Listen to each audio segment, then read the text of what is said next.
Hello and welcome to Newsnight. On this program, we talk to some of the leading lights in the country on its quest for security and national development. I am Ladi Akeredoluale. It's our pleasure to have you with us today. Nigeria's most current security challenges can be said to have started in the area called the Middle Belt of the nation, where farmers and herders clashed and still clash over land use.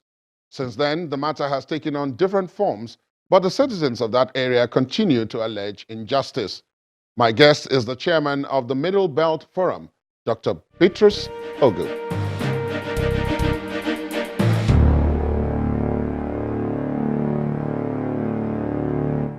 Dr. Petrus Pogu, welcome to Newsnight. Thank you, sir. Now, national security is what everybody is talking about at the moment, because its manifestations are virtually everywhere.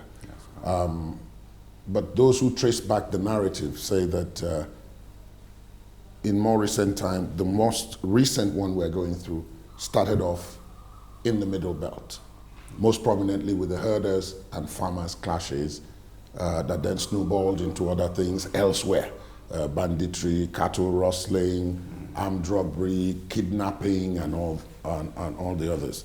But today, what's the situation, first nationally in your view,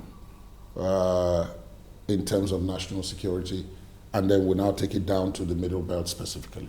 We know that the Boko Haram started around 2009, and it was limited to Borno and then later Yobe, northern Adamawa, and then parts of Gombe. But today, we have something else. But all the same, let's see how this thing metamorphosed to where it is. By 2015, just before 2014, let me put it, before the elections, there was this challenge as to whether elections can hold at once. Because of that, a security meeting of INEC, along with the service chiefs, was held. At the meeting, the service chiefs demanded for just 2 weeks, within which all occupied territory, the local governments in Borno then, that were occupied by Boko Haram, would be liberated so that elections can hold at the same time. The service chiefs made that promise, and within 2 weeks, we were able to have elections in all local governments of the country. 2 weeks. Now, APC came into power in 2015 with the promise that Boko Haram would be a foregone story. Today, it's a different ball game. On and on, we find Boko Haram running over our military formations, taking our military equipment away. I'm sorry to cut in, but yes, sitting in this chair you are sitting in a couple of weeks ago was the Chief of Air Staff. Yes. And he said that while Boko Haram has not been eradicated, but that they are not in any position to overrun anywhere, they don't control any territory. What they are doing now is that they're going after soft targets, schools, mosques, where people are congregating, and then they attack those places and they run away. This story is totally different. We've been reading in the papers. They have been overrunning our military formations in northern Borno and taking military equipment away. It has happened not once, not twice, not thrice, right? We started getting the shock from Metale, which was in the news everywhere. It wasn't a soft target. They go after the military. And what has gone wrong? That is the question. Now that is the Boko Haram side. Immediately this government came in, the issue of herdsmen started to come to the fore. Attacks in Benue, in Plateau, Southern Kaduna, Kogi, Taraba, Adamawa. So these attacks continued unabated. Now it has gone up to the south, to the extent that the southwest has started complaining that the forests are being occupied by foreign or unidentified herdsmen who are armed and who have gone into kidnappings and killings on the roads. The issue of Zamfara and parts of Kaduna, the side, Kontagora side and all that, was coming up now and then. So the security situation has even worsened if we look at the general overview. Boko Haram has not gone to the extent, let me put it this way. Even when they were complaining in 2014, 2015, early parts and all that, I could travel from Biu to Damboa to Chibok, my hometown, through the road, which today I cannot, because the only settlement left there was evacuated 3 months ago. That was Sabongari.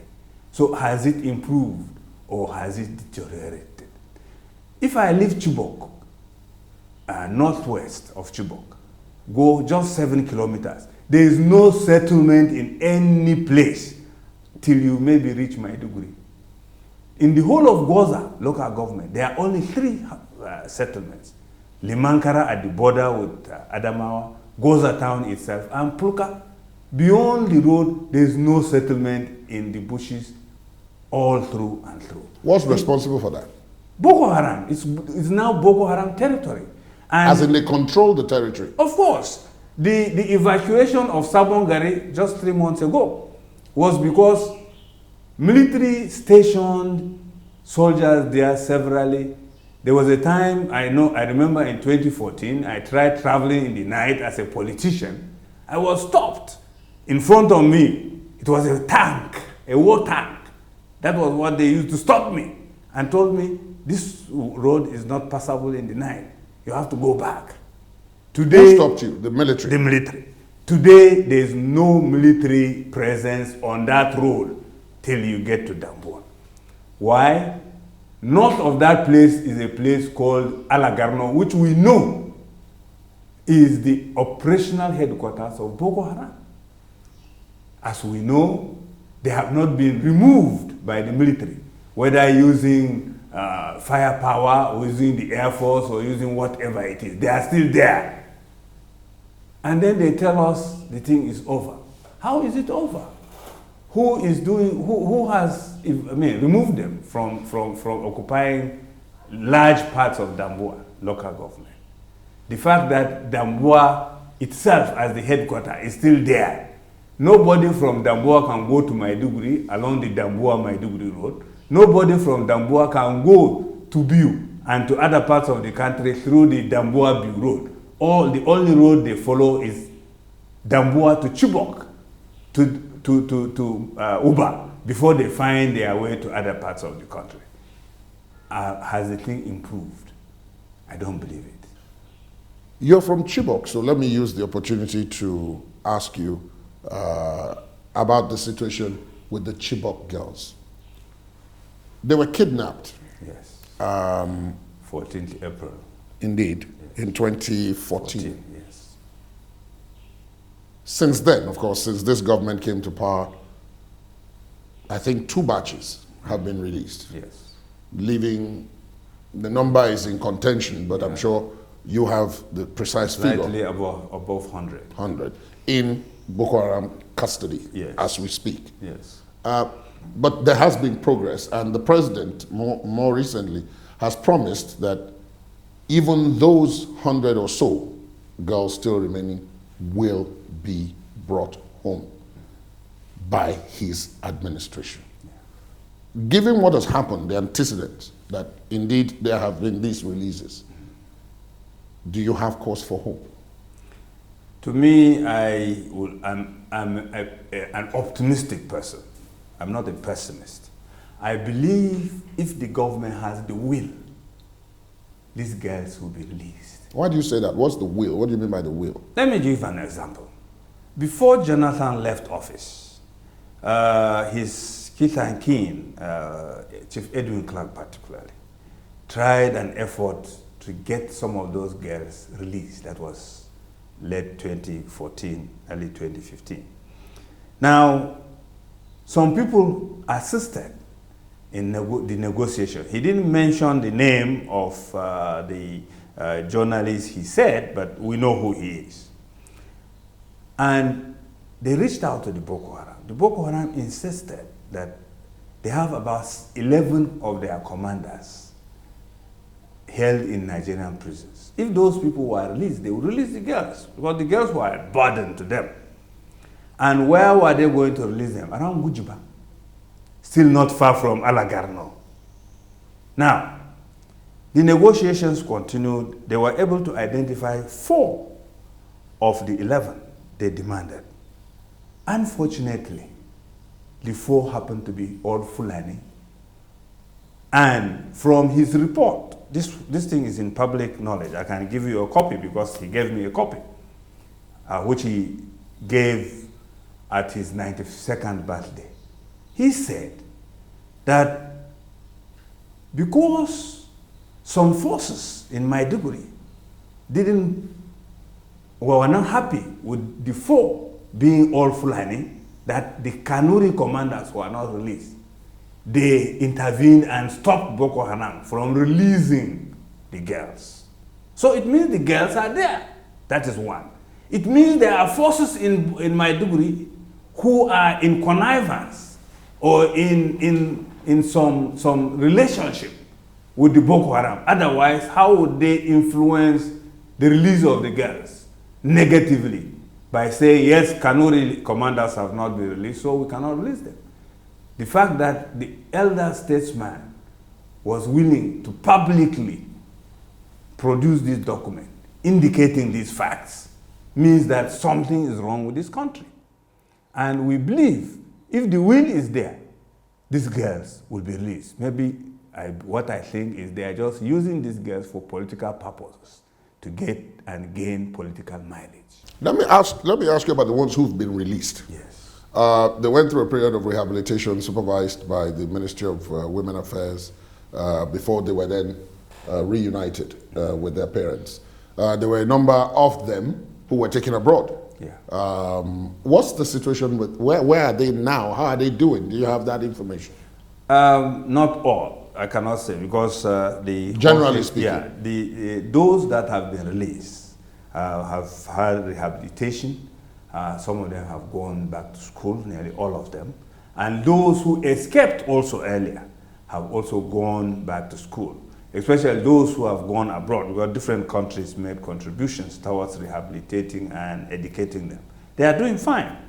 But the concern is the 100 plus, around 109 or so, that are still in Boko Haram custody. We don't want them to be used as political tools, just for government to come and release them to say, yes, this government has done something. 5 years has gone by. Some of these girls would have graduated if they had continued schooling. Unfortunately, they are still kept in Boko Haram custody. We believe government can do better. Let's forget about the politics and do what is needful. Let me zero it down now to the Middle Belt itself. The axis between Benue in particular, but stretching into Nasarawa, Kogi, Kaduna, some parts of southern Kaduna, and that entire belt, that stretch. As we said at the start, it would appear to be the genesis point of the most current challenges in terms of security.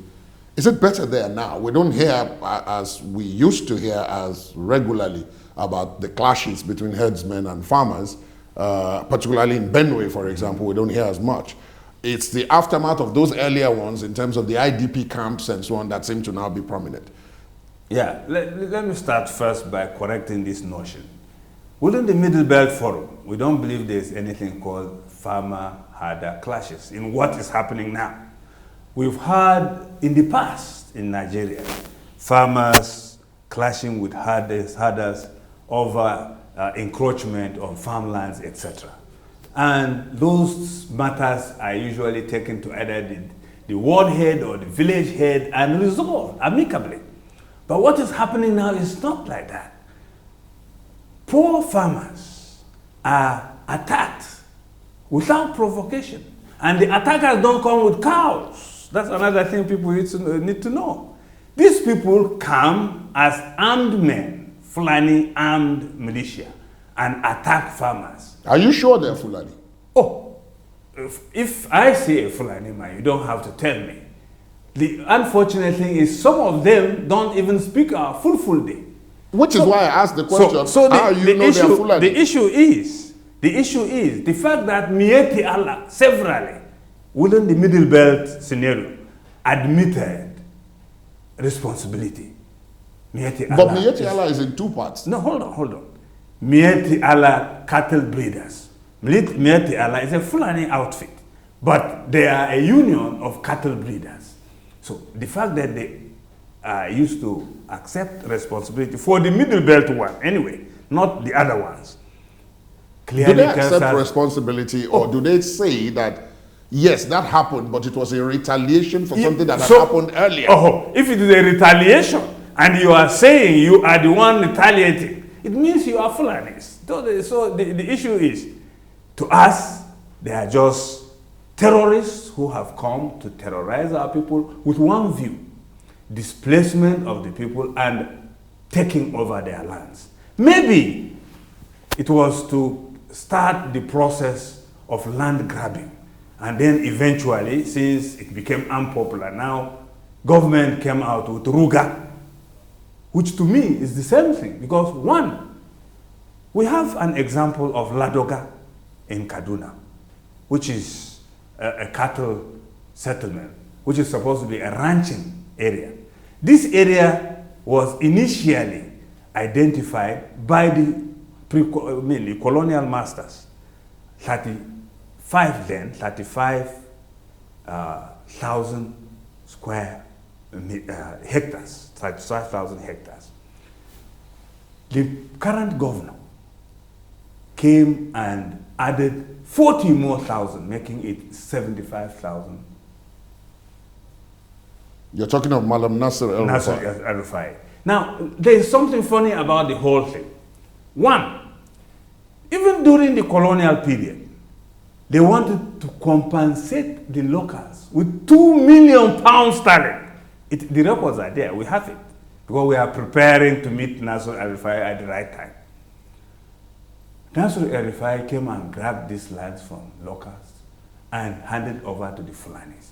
We now learn even the Fulanis are selling the land to other Fulanis. Without compensation? Of course, without compensation. This is only 35 was to be compensated by the British then for £2 million sterling. The records are available. And Nasser El-Rufai now came, annexed another 40 and handed over. It is supposed to be a ranching area where Fulanis have come in, ranch, and then later leave. Now, solid structures are coming. It has become Fulani land. You know what has happened eventually in Kaduna. The Adara issue came in. A traditional ruler lost his life. Some of the leaders of the community were locked up. Up to now, the case is still there.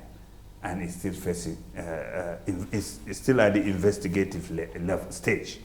Now, the issue in the Middle Belt is, as far as we are concerned, aimed at dispossessing our people from their ancestral lands and handing over to Fulanis, changing demography for political reasons. Maybe after the election of Obasanjo in '99, people in the north found out that, yeah, there is a problem. Because if care is not taken, very soon we will be so outnumbered. We have to start doing something. To us, it is all political, it is all land grabbing, it is all changing demography and grabbing ancestral land. Look at our motto, our land, our people, our heritage. Every community in Nigeria know their local Fulani.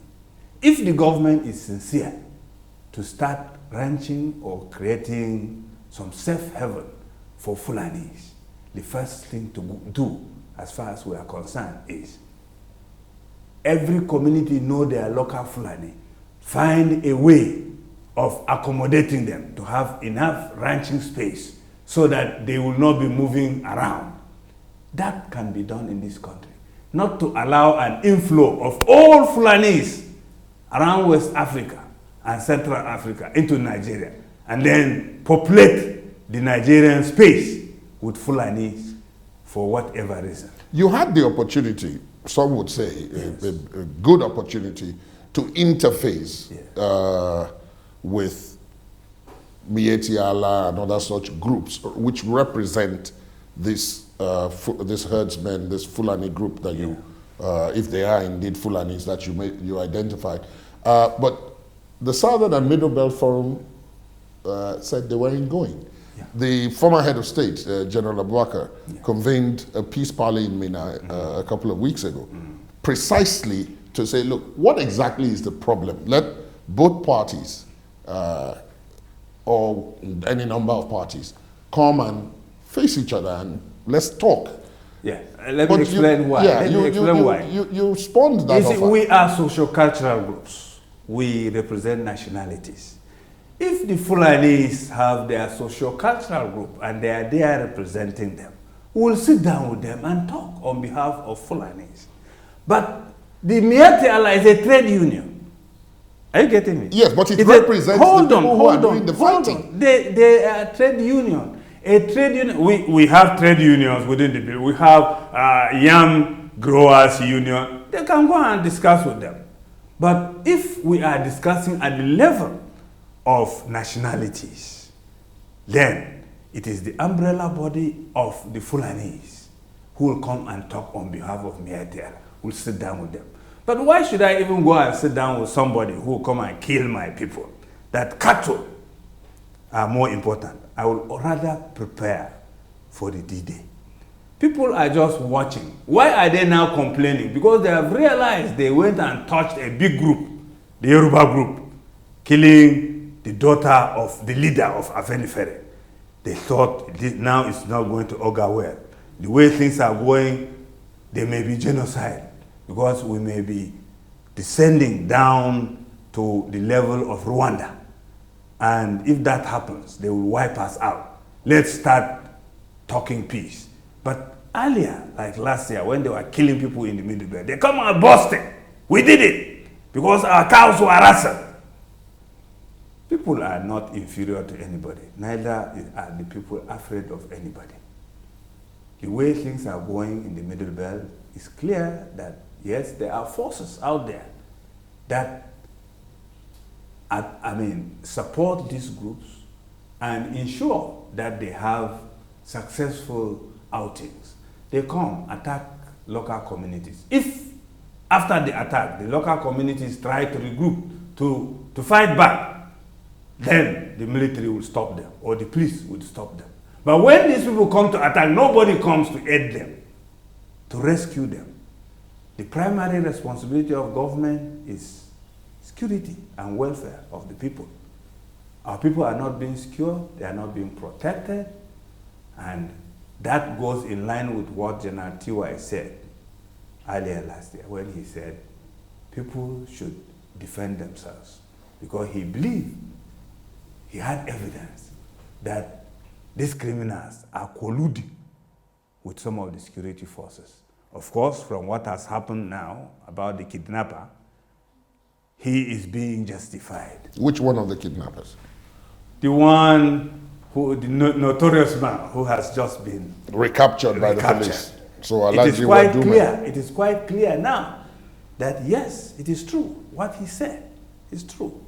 He had evidence. Before Danjuma would say something like that, he would have been convinced beyond doubt that that was the case. Now, I'm happy you mentioned General Danjuma.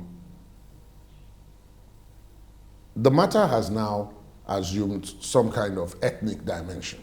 But even within the Middle Belt, there seems to be crisis. Yeah. Because now there is an ongoing, and it is not a new war. Those who know the history have traced it back decades between the TV group as well as the Jukuns. Yes. And the two groups are in two different places.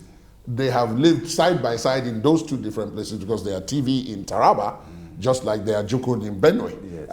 And so it's more complicated. And that is going on.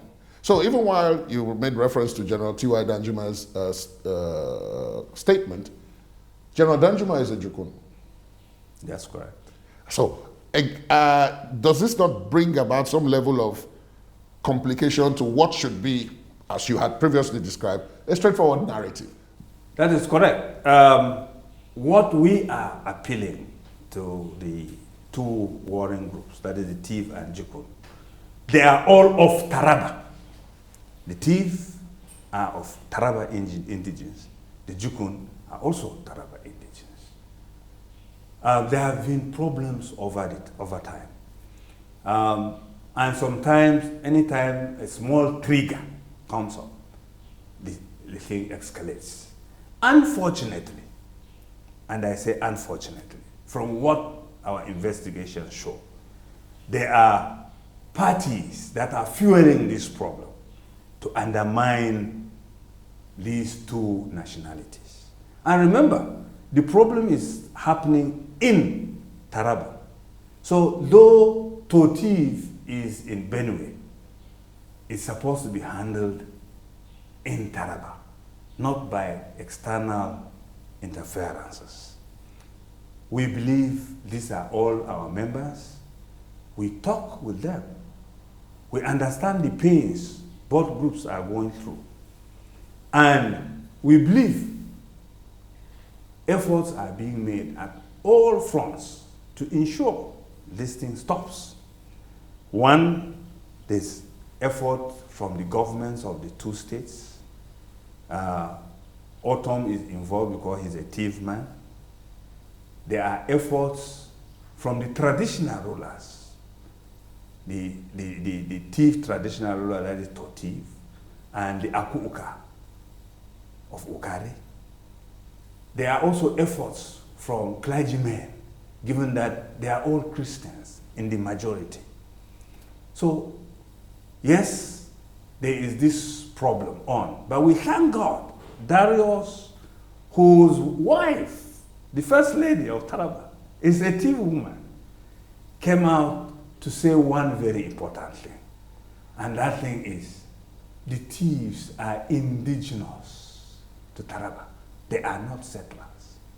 And there shouldn't be any issue of land or, all these issues that are coming up. And our Tiv brothers seem to be understanding this thing. We believe those people who are funding the whole thing, because there are some times when attacks take place and people in uniform are involved. Then you ask, are these thieves or are they Jukuns? Then somebody talks of Tiv or Jukun militia. Where is the Jukun militia?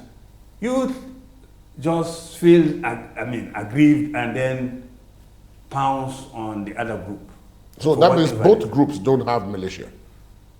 We don't know of the existence of anything called militia, but youth groups, because they are the active groups, whether it is from the Tiv side or from the Jukun side. Whenever there is something, it is these youth who go out to fight. You call them militia, it is up to you, but all we know is, yes, aggrieved youth from the Jukun side, aggrieved youth from the Tiv side, used to retaliate when they feel their elders have been cheated in one way or the other through one attack or the other. But I believe we have a bigger enemy, and that is what we are telling them. The bigger enemy is not the Tiv or it is the Jukun. No. The people coming from outside to try to grab our land, to dispossess us of our land, just as is happening close to Jalingo. Those are the people who are the real enemies. But that leaves us with a complicated situation. Yes. Now, as the whole thing is. It just leaves us. Now, in addressing the initial crisis between the herdsmen and the farmers, the anti-open grazing law was enacted in Benue State. And then later Taraba. And then Taraba. Yes. Before other states, even in the southwest, yes. then took it up, and then in a number of other places. And then others then did the opposite thing. Yes. Notably the former governor of Nasarawa State, for example, and then the governor in Kogi. But the key point now being, what's the way forward? Because if there is this level of animosity and conflict-prone points within the area, how do you address it? The groups there, the Middle Belt Forum, yes. principal amongst them, have said no to Uruga. Yes. They've said no to cattle colonies. They've said no to ranches as piloted by government. If that is not going to, if any of this is not going to work, what then will work? Thank you very much, sir. Nobody asked us on what would work. Remember, initially I told you, every community in Nigeria know their local Fulani. And we know how to accommodate our local Fulani if the government comes out with a policy and say Fulani should stop roaming around, let ranches be established. In the community where they are known, the ranches would be established, sir. Not when you just go and import Fulanis we know nothing about, wielding arms without even cattle, killing people, and then you come and foist ranching on us. We don't even know the Fulanis who are going to be kept in those ranches. That is what we disagree with, sir. If today the government says, let's keep Fulanis in one place, just like we have two tribes in Borno who are also herders. One, the Shua Arab. The next one, a clan of the Kanuri called the Kwayam. They all have cattle. They don't live Borno. They are also farmers. They grow their crops and they generate enough fodder for their animals. In the dry season, they keep them in one place. It has been going on. You have never heard of any clash between Shua Arabs with locals or the Kwayam with locals. They are Kanuris. And they don't even leave Borno anyway. So to tell me that Fulanis cannot stay in the north, they only have to come to the middle belt and the south, is mischievous. If these areas in the north are not more arid than Borno, in fact, when you talk of places like Marte and all this, they are predominantly Shua Arab settlements. Shuas are herders. They don't go beyond their distance. They provide enough fodder and take care of their animals, and they have never had any problem with people. So what is the issue with the Fulani? It's something different. It's a different agenda as far as we are concerned.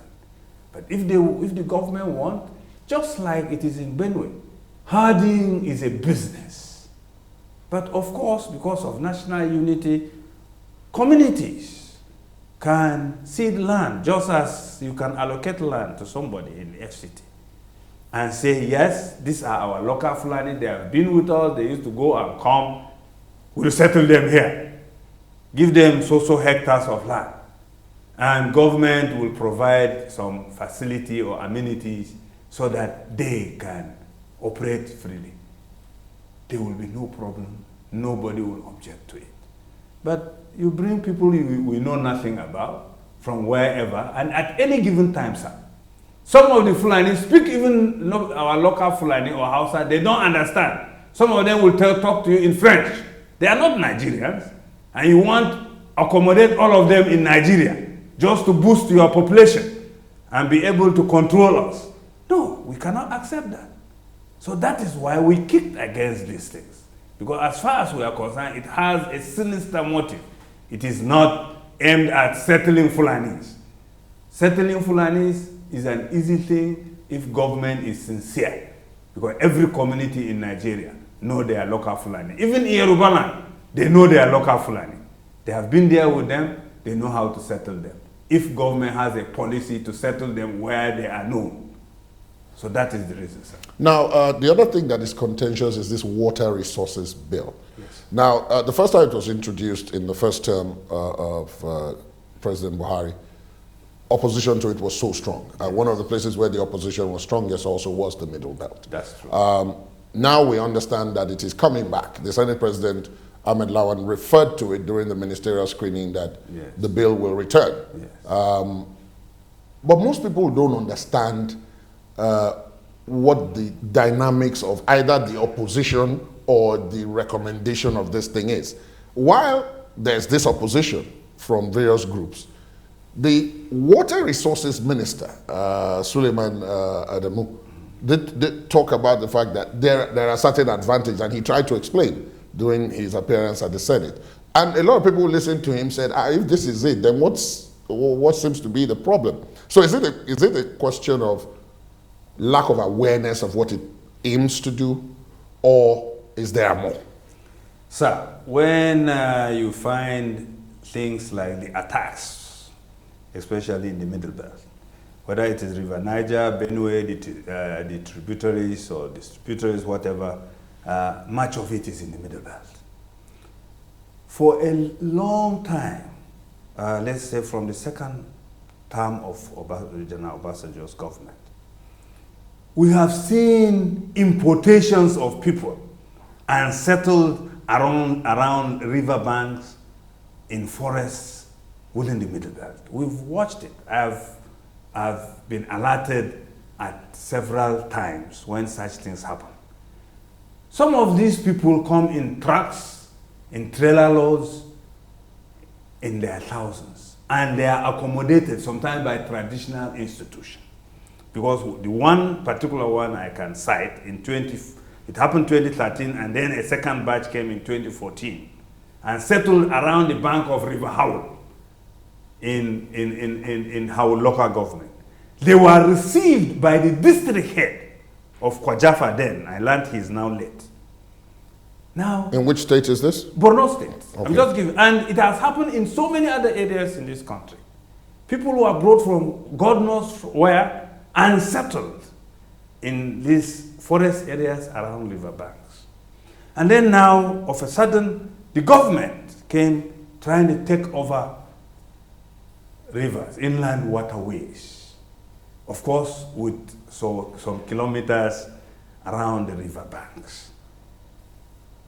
You have brought in people. Who brought them in? Was it the governments of the states? Were it the traditional institutions? Where did they come from? And now you are bringing in people who we believe are foreigners as local Fulani and trying to use Ruga initially, and now trying to take the whole waterways. That means fishing communities will no more have their way. They will be dispossessed, just like the lands that have been taken for ranching, the Ladoga thing which we've given example, communities will be dispossessed, and only God knows who are going to be the new occupants of these places. Of course, communities that live around rivers will be dispossessed. They will not, where will they go? Their livelihood.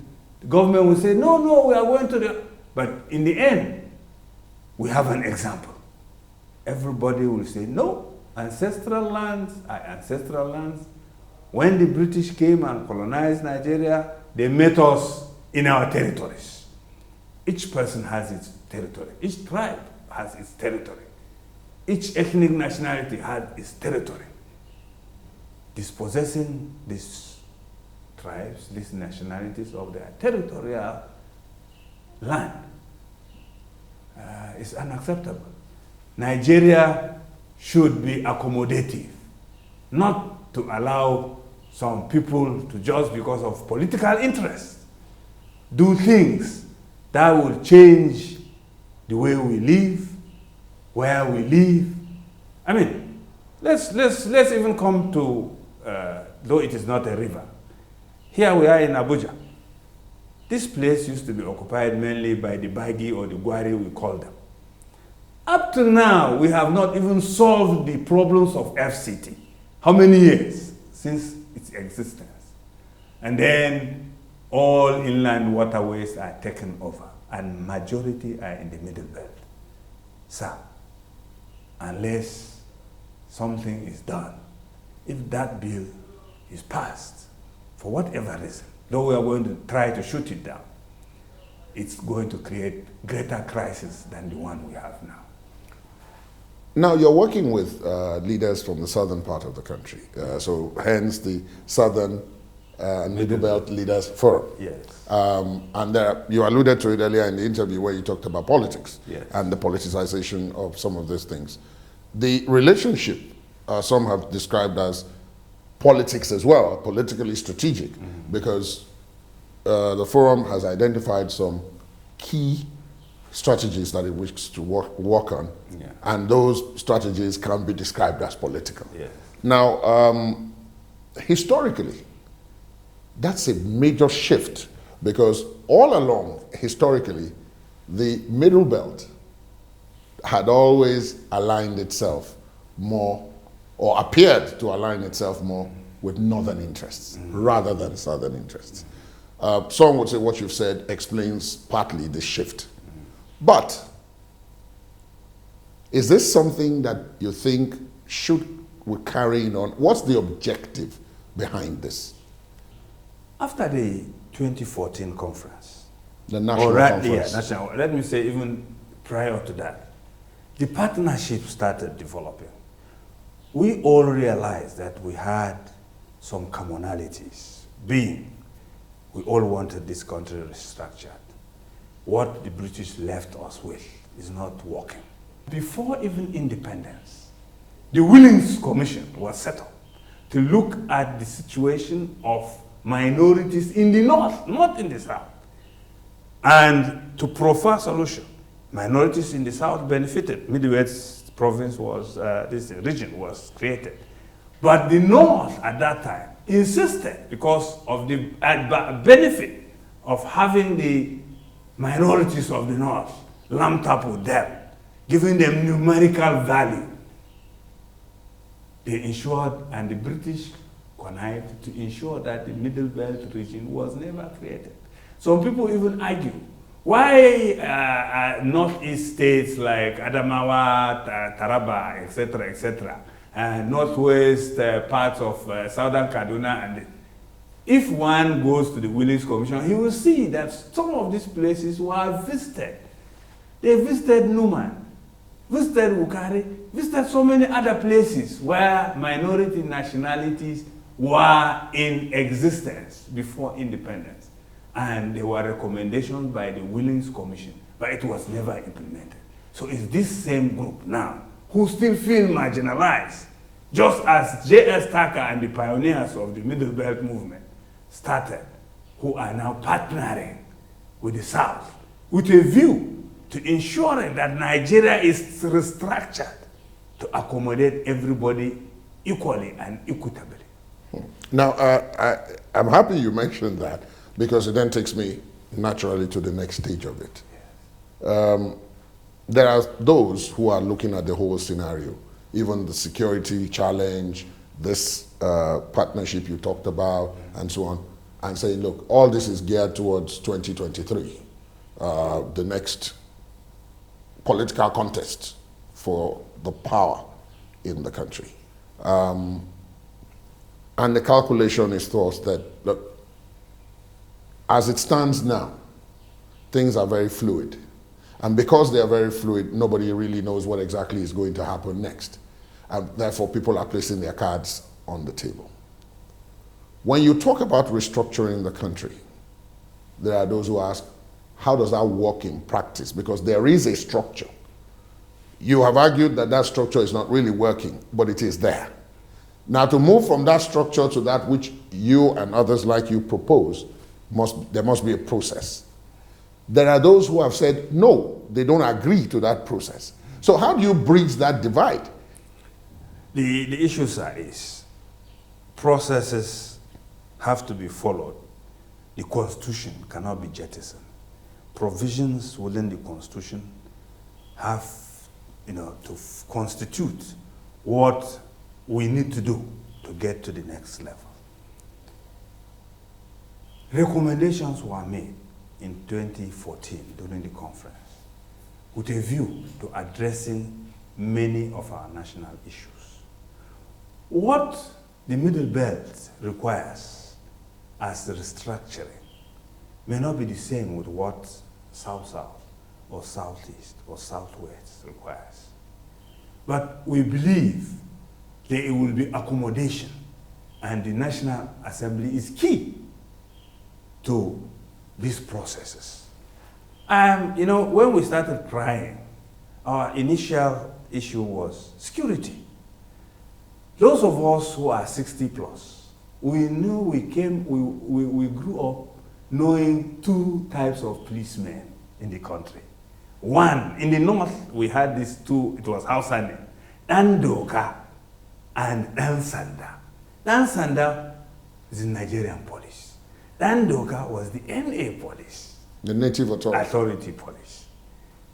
They were functioning very well.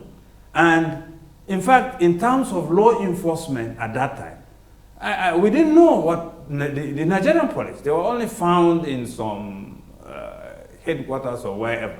But the person that goes to the grassroots and do the policing job was the NA police. All we are saying is, let's have our NA police back on, that is the state police today, or local government police or whatever. You are not afraid. You are not afraid that. Yes, hold on. No, are you not afraid that the politicians? Listen, are the politicians now not using the military and the police at the national level? Are they not using them? They are using them. Well, that is not the issue. The primary objective is security. People will be killed, attacked, and then you have a military station or settlement just some few kilometers away. Nobody will care to come in. They will say they have not been given directives to come and defend Nigerians while they are being paid to protect the territorial integrity of the country. Policemen will be there, both Mopol and this, and they will be killing people, and they will say they have not been instructed to do something. Tell me, policemen from your community are there, and some terrorists come to kill your people, and you say they will not defend your people. That will not happen. Dr. Pogu, thank you, sir. It's been a pleasure having you with us. Thank you very much. Thank you. And that's today's episode of Newsnight. Thanks for watching. Do join us next time for another edition. I am Ladi Akiriduluale. Goodbye.